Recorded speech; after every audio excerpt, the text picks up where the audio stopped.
Let's go over my really simple homeschool setup as a mom of 6, 3 of whom I am actively homeschooling full-time. Now, there is nothing amazing about my homeschool setup. It's very, very minimal, very simple. I shouldn't say very, very minimal, but it's pretty dang minimal.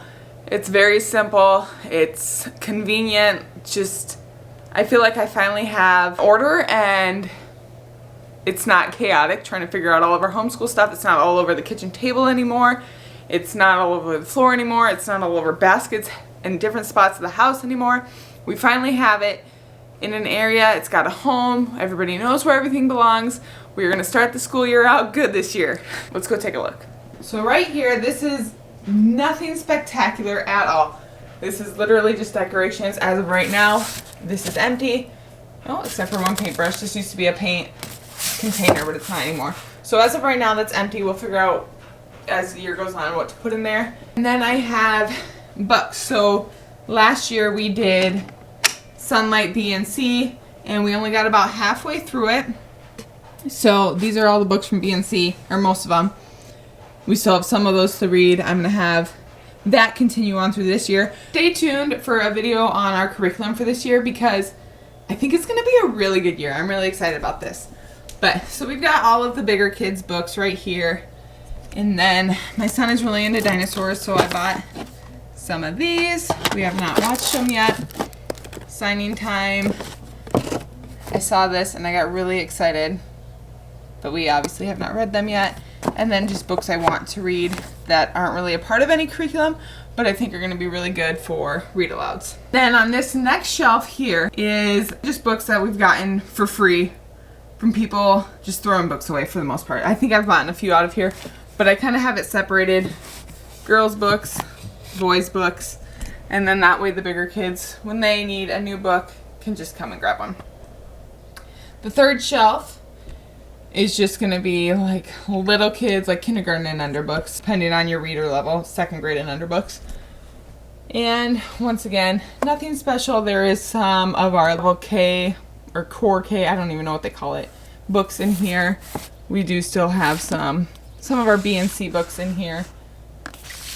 But these are books that like the kids actually like. I actually just decluttered our books a lot. So this is like books that we actively read, that we like, that I wanted to keep.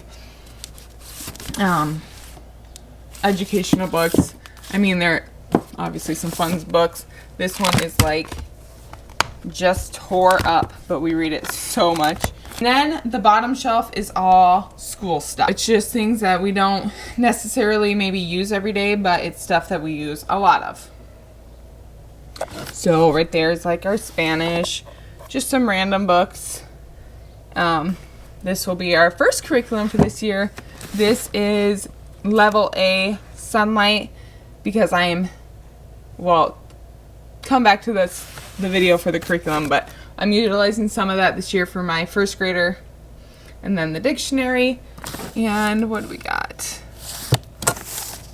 So more B and C stuff. And then C Science, which actually, now that I'm looking at that, I can even declutter this area yet. This is literally just an old bookshelf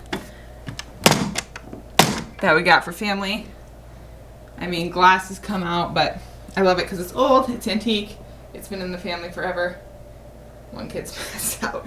So that's it for our bookshelves. I mean, I've got like school decorations in our living room, and it's fine. This is basically the rest of the school stuff. I just got this from Hobby Lobby, nothing special.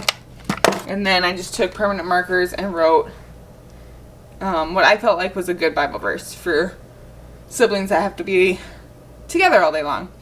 And normally it's pretty well organized unless the little kids get it.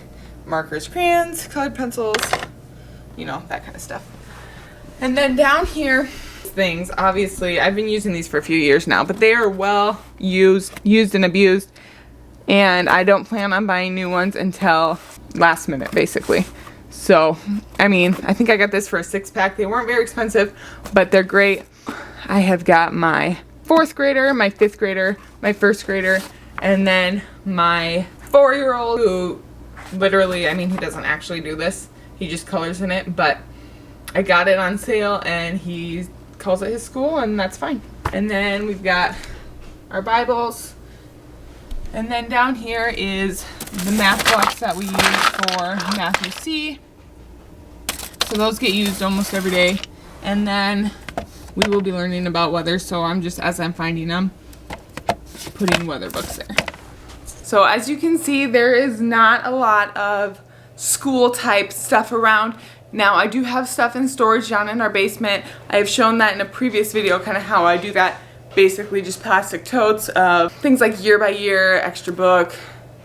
Just, I have it organized in my own way, so I know where things are.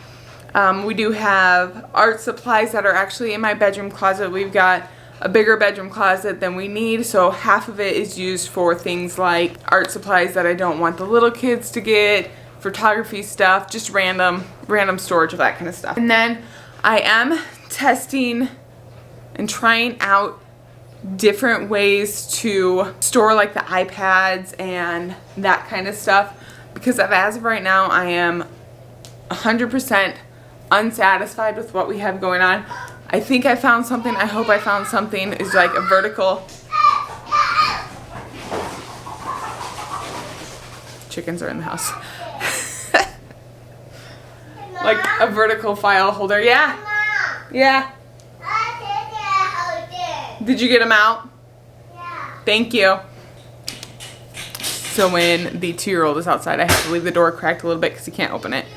And the chickens have found dog food. Found out that there's dog food in our mudroom, so they come inside every chance they get now. Anyway, I'm going to try a vertical file holder. I will let you know how that works. And then here's my desk. I mean, it's nothing special. And actually, like here is just, this part right here is just like my homeschool notes and stuff. And then the printer, the kids can get into paper, just random things like that, like papers, chargers, all sorts of stuff. And then up here, this is what I'm doing now, but obviously they're not being charged, they're just stored there. We've got nothing in here. This is there to just be there in case we need it.